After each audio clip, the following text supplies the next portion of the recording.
ভারতের অপারেশন সিন্দুরের সাফল্য এবার আন্তর্জাতিক অঙ্গনে তুলে ধরা হলো।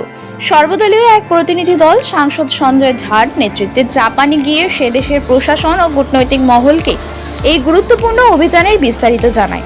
সীমান্ত নিরাপত্তা, সন্ত্রাস দমন এবং ভারতের প্রতিরক্ষা কৌশল সবকিছুই এই ব্রিফিংয়ে উঠে আসে। বিশেষজ্ঞদের মতে এটি ভারতের কূটনৈতিক ও প্রতিরক্ষা অবস্থানকেও আরও শক্তিশালী করবে।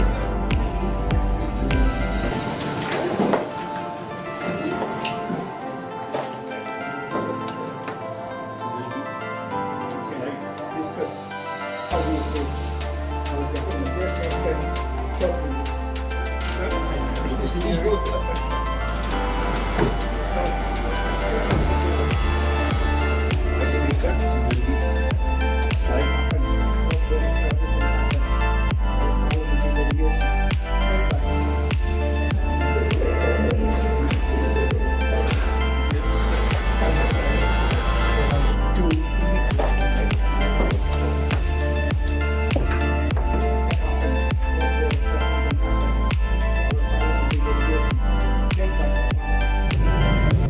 নতুন নতুন আপডেট পেতে সাবস্ক্রাইব করুন নিউজ আপ ডেইলি।